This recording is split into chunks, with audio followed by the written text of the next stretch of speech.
वालेकुम dear students. आज हमारा मैथ्स का पार्ट नंबर 13 है, यानी लेक्चर नंबर 13 है, और से वो है रिलेटेड है एरियाज एंड पैरामीटर। ठीक है, और ये एरिया और पैरामीटर का पार्ट फर्स्ट है। ठीक है, तो इसमें क्वेश्चन नंबर 1 है, वो ये है कि the ratio between parameter and the breadth of a rectangle is 5:1। If the area of a rectangle is 216 centimetre square, find the length of the rectangle. ठीक है ना, हमने क्या करना है, लेंथ ऑफ द रेक्टेंगल को हमने क्या करना है, उसको फाइंड करना है। ठीक हो गया, ये हमारी क्या है क्वेश्चन में रिक्वायरमेंट है। ठीक है, तो डियर स्टूडेंट्स यहाँ पर क्या है, पैरामीटर और ब्रेथ की ये क्या किया, रेशो दी है। इसका मतलब ये है, मैं शॉर्ट फॉर्म में लिखता हूँ। ठीक है ना, ये है पी से पैरामीटर है और बी से क्या है, ब्रेथ है। ठीक है ना, यानी विड्थ है। ठीक है, और ये क्या है, 5:1 है। मतलब ये है कि पैरामीटर जो है ना वो रेशो की फॉर्म में 5 को रिप्रेजेंट कर रहा है, और जो ब्रेथ है वो क्या है, वो 1 को क्या करता है, वो रिप्रेजेंट कर रहा है। ठीक है, तो डियर स्टूडेंट, ये जो 5:1 है, इसको हम जो है ना, वो मैंने बताया, जिस तरह मैंने पिछले लेक्चर में बताया है कि 5:1 को हम क्या करते हैं, 5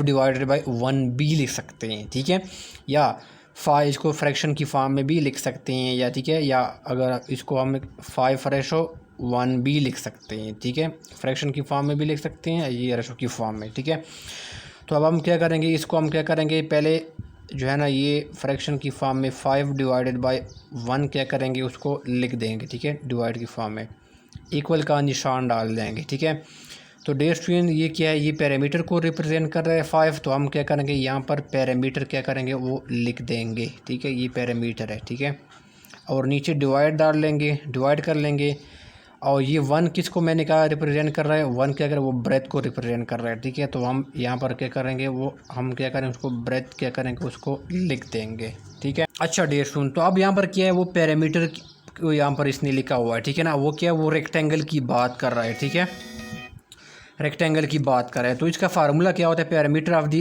पैरामीटर, ये फार्मूला आपने क्या करना है, उसको जहन में जो है ना वो रखना है। ठीक है ना, पैरामीटर ऑफ रेक्टेंगल। ठीक है, सवाल में रेक्टेंगल की वो पूछ रहा है, तो पैरामीटर ऑफ रेक्टेंगल जो है ना वो क्या है डियर स्टूडेंट्स, उसको आपने याद रखना है। इसको क्या 2 है, ठीक है, और लेंथ है, लेंथ प्लस ब्रेथ। ठीक है ना, लेंथ प्लस ब्रेथ, ये क्या है, इसका पैरामीटर ऑफ रेक्टेंगल का क्या है, वो फार्मूला है 2 multiply by length plus breadth.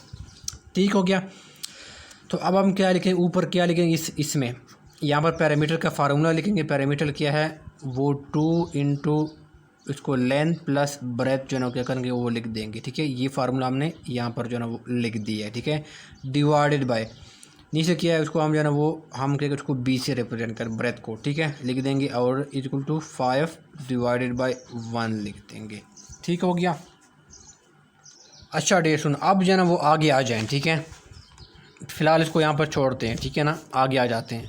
वो कहते हैं कि if the area of a rectangle is 216 centimetre square. ठीक है ना, तो अब क्या है, ये एरिया ऑफ रेक्टेंगल क्या है, एरिया ऑफ रेक्टेंगल वो क्या है, वो 216 जो है ना वो सेंटीमीटर स्क्वायर है। ठीक है, और जो area of rectangle does change जो होता है, उसका फार्मूला क्या होता है, वो लेंथ इनटू ब्रेथ होता है। ठीक है, ये क्या है, एरिया का फार्मूला होता है। ठीक हो गया, ये पैरामीटर का जो है ना वो रेक्टेंगल का फार्मूला था 2 इंटू लेंथ इंटू ब्रेथ, और ये क्या है, एरिया ऑफ जो है ना वो रेक्टेंगल क्या है, वो लेंथ इंटू ब्रेथ है। ठीक है, अब डी सुन, यहाँ पर सवाल में हमसे क्या पूछा है, वो कहते हैं कि आप क्या करो कि लेंथ ऑफ दी रेक्टेंगल जो है ना वो हमें बता दो। ठीक है, इसका मतलब ये है कि यहाँ पर हमने क्या करना है, हमने एल का जो इसका जो लेंथ ऑफ द रेक्टेंगल है वो फाइंड करना है। इसका मतलब ये है कि हमें क्या होगा, इस इक्वेशन से जो हमने लिखा हुआ है, इसमें से हमने क्या करना है, ब्रेथ की वैल्यू फाइंड करनी है। इसको फिर इस इक्वेशन में क्या करना है, उसको पुट करना है। ठीक है, तो हम जाने इसमें से क्या करते हैं, इसको सॉल्व करते हैं। ठीक है ना, ये क्या हो गया, 2 इनके साथ एल के साथ मल्टीप्लाई होगा, 2L हो जाएगा, प्लस 2B के साथ भी ब्रेथ के साथ जो मल्टीप्लाई होगा तो 2B हो जाएगा। ठीक है, याद रखो, ये लेंथ है, ये ब्रेथ है। ठीक है, is equal to 5 divided by 1 होगा। ठीक है ना, और यहाँ पर क्या आ जाएगा, B आ जाएगा। ठीक है, तो डेढ़ सुन, यहाँ पर क्या है, B है। ठीक है, ये डिवाइड हो रहा है, ये इक्वेशन की दूसरी साइड पे जब जाएगा, ये क्या हो जाएगा, ये मल्टीप्लाई हो जाएगा। यहाँ पर क्या है, वो डिवाइड है। ठीक है, तो 2L प्लस 2B, और यहाँ पर वो यहाँ पर जब चला जाएगा तो वो क्या हो जाएगा, वो मल्टीप्लाई हो जाएगा, यानी क्या हो जाएगा, वो 5B हो जाएगा। ठीक है, अब हम क्या करेंगे, जो 2B है ना, इसको इक्वेशन की दूसरी साइड पे क्या करेंगे, उसको ले जाएंगे। ठीक है ना, तो सॉरी, यहाँ पर क्या होगा, 5B माइनस 2B होगा। ठीक है ना, 2L रह जाएगा, इक्वल टू क्या होगा 2b क्या हो गया, सॉरी 5b में से 2b गया तो क्या हो गया 3b रह गया। ठीक है, अब हम क्या करेंगे, क्योंकि मैंने कहा था कि हमने लेंथ की वैल्यू फाइंड करनी है, वो खुद पूछ रहा है कि आप क्या करो रेक्टेंगल की लेंथ बताओ। तो हमने क्या करना है, यहाँ से क्या करना है, इसमें से जो हमने इक्वेशन बनाई है यहाँ से हमने ब्रेथ की वैल्यू क्या करनी है, फाइंड करनी है और वो यहाँ पर पुट करना है। ठीक है ना, तो अब हम क्या करेगा, इसको इक्वल लिख दो। तो यहाँ पर क्या है 3 है ना, तो 3 को क्या करो, इसको जो है ना वो इस तरह करो, सॉरी या आप इस तरह करो, ये 3b है और इक्वल टू 2l है। ठीक है ना, इसको क्या करो 3 को यहाँ पर भी डिवाइड कर लो और क्या करो 3 को यहाँ पर भी डिवाइड कर लो। ठीक है, तो आगे मैं ये आगे करता हूँ। ठीक है, 3 से जो है ना वो कट गया, तो आगे पीछे क्या रह गया, वो b रह गया, इक्वल टू क्या हो गया 2 डिवाइडेड बाई 3 और ये क्या हो गया l रह गया। ठीक है, इसका मतलब ये है कि हमारे पास ब्रेथ क्या हो गई, वो हमारे पास ये वैल्यू आ गई है। ठीक है ना, अब यही ब्रेथ की वैल्यू क्या है, हमने यहाँ पर क्या किया, यहाँ पर फाइंड उसको सॉरी यहाँ पर हमने पुट करनी है। हमने क्या करना है, length of the rectangle find करना है। तो हमने लेंथ ऑफ रेक्टेंगल को इस फार्मूले में नहीं छेड़ना, बस हमने क्या करना है, जो b की वैल्यू हमने क्या की यहाँ पर फाइंड किया है, वो यहाँ पर क्या करेंगे, हम क्या करेंगे पुट करेंगे और हम क्या करेंगे, वो लेंथ ऑफ द रेक्टेंगल हमारे पास मालूम हो जाएगा। ठीक है, अच्छा ठीक है सुनो, अब जो हमने ब्रेथ जो है ना यहाँ पर मालूम की इसकी वैल्यू, उसको हम क्या करेंगे यहाँ पर पुट कर देंगे। ठीक है, ये आगे मैं ना वो इसके ऊपर जो है ना वो कर रहा हूँ। ठीक है, तो ये क्या होगा, ये लेंथ इंटू ये वाला मैं ले रहा हूँ। ठीक है, length into breadth is equal to 216। ठीक है, ब्रेथ की वैल्यू क्या है, वो 2 divide by 3 multiply by L होगा। ठीक है ना, तो एल तो यहाँ पर ऐसे ही आएगा और बी की वैल्यू क्या है हमने फाइंड की है, ये सॉरी 2 डिवाइडेड बाई 3 एल आ गया। ठीक है, ये हमने यहाँ पर इसकी वैल्यू पुट कर दी है, लगा दी है। ठीक है, और डिवाइडेड बाई क्या होगा 216 आ गई है। ठीक है, तो डेढ़ सौ ये देखो, ये एल और एल क्या होता है, ये मल्टीप्लाई हो रहा है। ठीक है ना, बीच में क्या है मल्टीप्लाई है। ठीक है ना, ये एल और एल क्या हो रहा है, मल्टीप्लाई हो रहा है। तो ये जब ये मल्टीप्लाई होगा तो ये क्या हो जाएगा, वो एल स्क्वायर बन जाएगा। ठीक है, ये बेसिक मैथमेटिक्स है। तो ये क्या होगा 2l स्क्वायर बन जाएगा। ठीक है ना, एल मल्टीप्लाई होगा 2l स्क्वायर बन जाएगा, 2 ऐसे एज इट इज आएगा डिवाइडेड बाई 3 और 216 जो ना वो क्या होगा वो आ जाएगा। ठीक है, अच्छा ठीक डेढ़ सुन, फिर हम क्या करेंगे 3 को इस साइड पे जो ना वो ले जाएंगे। ठीक है ना, हमने क्या करना है, सिर्फ l को यहाँ पर क्या करना है, उसको छोड़ना है। ठीक है, तो 2l स्क्वायर होगा, तो 3 को इस साइड पे चला जाएगा, तो वो क्या हो जाएगा, यहाँ पर डिवाइड है, यहाँ पर क्या हो जाएगा, वो मल्टीप्लाई हो जाएगा। ठीक है, यानी 216 के साथ 3 मल्टीप्लाई हो गया। ठीक है, तो पीछे क्या रह गया, वो 2l स्क्वायर रह गया, 216 के साथ 3 को मल्टीप्लाई किया है, तो वो क्या आता है 648 आता है। ठीक हो गया, अब हम क्या करना है, हमने l को अकेला छोड़ना है। ठीक है, तो हम फिर यहाँ पर भी 2 डिवाइड कर देंगे, यहाँ पर भी 2 डिवाइड कर देंगे, तो हमारे पास क्या हो गया 2 कैंसिल हो गया, तो पीछे क्या रह गया l स्क्वायर रह गया, और ये क्या हो गया 2 3 6। ठीक है, और 2 दूने 4 और ये 2 4 8, इसके साथ क्या किया, इसको इसको क्या किया 2 के साथ क्या आपने मरवा दिया है। ठीक है, तो 324 आ गया। ठीक है, अब ये क्या है स्क्वायर है। ठीक है ना, ये एल स्क्वायर है, तो स्क्वायर को ख़त्म करने के लिए कि आप क्या कहते हैं, आप अंडर रूट इसका लेते हैं। ठीक है, तो आप क्या करेंगे, यहाँ पर भी अंडर रूट ले लेंगे और इक्वेशन के जो दूसरा साइड पर क्या करेंगे, इसका भी क्या 324 का अंडर रूट ले लेंगे। ठीक है, तो आगे इसका आंसर क्या आ जाएगा, एल की जो है ना वो स्क्वायर और अंडर रूट कैंसिल हो जाएगा, तो पीछे एल रह जाएगा, और इसका जो है ना उसको हम जो इसका अंडर रूट क्या आ जाता है, इसका अंडर रूट जो है ना वो 18 जो ना क्या होता है वो आ जाता है। ठीक है, इसकी लेंथ क्या है वो सेंटीमीटर हम लिख देंगे। ठीक है, तो डेढ़ सौ। अच्छा दूसरा सवाल ये कि क्वेश्चन में जो है ना वो इतना जो इसका जो डिफ़िकल्ट होगा ना, यहाँ पर जो 324 शायद किसका पता भी ना हो ना, किसको याद ना हो। ठीक है, तो यहाँ पर इजी दिए होते हैं। ठीक है ना, क्वेश्चन इस तरह जो है ना सवाल में जो है ना वो क्वेश्चन सॉरी पेपर में फ्रेम किया होता है ना, कि इसका जो अंडर रूट होता है ना वो सिंपल होता है, वो इतना मुश्किल नहीं होता है। ठीक है, यहाँ पर मैंने क्या किया, जस्ट समझाने के लिए मैंने सारा जो है ना वो प्रोसेस किया है। ठीक है, ताकि ऐसे क्वेश्चन को आपने सॉल्व कैसे करना है। तो अब इसका जो लेंथ ऑफ द रेक्टेंगल जो है ना हमारे पास क्या आ गया, वो 18 सेंटीमीटर जो है ना वो क्या आ गया, वो आ गया। ठीक हो गया, ये हमारा आंसर है। सुन, फिर नेक्स्ट सवाल हमारे के पास ये है, वो कहते हैं कि the percentage increase in the area of a rectangle if each of the side is increase by 20%। वो कहते हैं कि अगर रेक्टेंगल का हर साइड क्या हो वो 20% से इंक्रीज़ हो जाए। ठीक है ना, तो बताओ कि इसकी एरिया में कितना परसेंटेज क्या होगा वो इंक्रीज जो है ना वो आएगा। ठीक है डियर स्टूडेंट, तो ऐसे सवाल जो है ना वो अक्सर जो है ना बड़े इंपॉर्टेंट जो है ना डियर स्टूडेंट्स ये क्वेश्चन है। ठीक है, ये अक्सर पूछ लिए जाते हैं। ठीक है, तो डियर स्टूडेंट आपने क्या करना है, सपोज करना है। ठीक है, ये मैं स्टेप बाय स्टेप सॉल्व कर रहा हूँ, आपने पेपर में इसको बस क्या करना है, जस्ट जल्दी जो है क्या करना है उसको सॉल्व करना होता है। ठीक है, मैं स्टेप बाय स्टेप समझाने के लिए मैं बता रहा हूँ, ठीक है ना। आप क्या कहते हैं कि लेस ओरिजिनल लेंथ कितना है, ठीक है ना। लेस ओरिजिनल लेंथ क्या है, वो x मीटर है, ठीक है ना। और दूसरा क्या है, आप ओरिजिनल लेंथ, ठीक है ना। लेस ओरिजिनल जो इसका सॉरी ब्रेथ है, ठीक है ना। इसका जो ब्रेथ ऑफ द रेक्टेंगल है वो कितना है, वो y क्या है, वो मीटर्स है, ठीक है ना। तो इसका मतलब ये है, आपको पता है कि एरिया ऑफ रेक्टेंगल क्या होता है। जो एरिया ऑफ रेक्टेंगल होता है वो क्या होता है, आपको पता है कि वो क्या होता है, लेंथ इनटू ब्रेथ होता है, ठीक है। ये इसका फार्मूला आपने याद रखना है, ठीक है। तो इसका मतलब ये है कि इसका जो ओरिजिनल एरिया से मुराद है कि बग़ैर जो है ना वो इजाफे के, ठीक है ना। इस एरिया में बग़ैर इजाफे के, ठीक है, जो कि ओरिजिनल एरिया है विदाउट एनी इंक्रीज़, ठीक है। तो आपको क्या हो जाएगा, x मल्टीप्लाई बाई वाई हो जाएगा, ठीक है ना। तो क्या हो जाएगा, वो एरिया हमारे पास क्या हो जाएगा, वो आ जाएगा, ठीक है। वो मीटर्स क्या होगी, वो आ जाएगी, ठीक है। जिस तरह मैंने कहा कि लेंथ इनटू ब्रेथ, ठीक है। तो ये लेंथ था, सॉरी ब्रेथ हमने कंसीडर किया था, इसको हमने एक्स को हमने लेंथ कंसीडर किया था, ठीक है। तो ये ओरिजिनल जो है ना वो हमारे पास क्या आ गया, एक्स मल्टीप्लाई बाई वाई का ओरिजिनल एरिया आ गया, ठीक है। अब डियर स्टूडेंट्स जो न्यू लेंथ है, ठीक है ना, वो न्यू लेंथ की बात कर रहे हैं, ठीक है ना, न्यू लेंथ।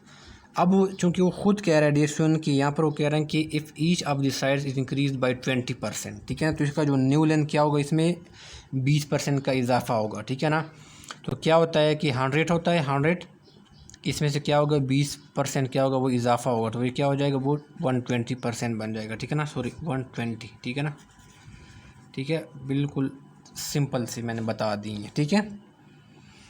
तो ये क्या बन जाएगा, 120%, या दूसरे अल्फाज में परसेंट को आप या नीचे 100 भी लिख सकते हैं, ठीक है ना। 120 डिवाइडेड बाई 100 आप जो है ना उसको लिख सकते हैं, ठीक है। या दूसरे अल्फाज इसको हम जो है सिंप्लीफाई करते हैं, 0 0 से कट गया, और ये क्या हो गया, ये 2 5 10 और 2 6 12। तो इसका मतलब हम मज़ीद इसको सिंप्लीफाई किया, 6/5 हमारे पास 6/5 आ गया, और यहाँ पर मीटर आ गया, ठीक है। तो हमारे पास न्यू लेंथ कितना आ गया, 6/5 मीटर आ गया। अब न्यू ब्रेथ, ठीक है, क्योंकि वो खुद कह रहा है कि ईच साइड में 20% का इजाफा हुआ है, ठीक है। तो न्यू जो ब्रेथ होगा, ठीक है ना, ब्रेथ उसमें क्या होगा, उसमें भी 120 20% का इजाफा होगा। इसका मतलब ये भी क्या होगा, 120% जो है ना वो होगा, ठीक है। तो 120% को आप क्या होते हैं, वो ऐसे जो है ना वो क्या होते हैं, वो लिख सकते हैं, ठीक है।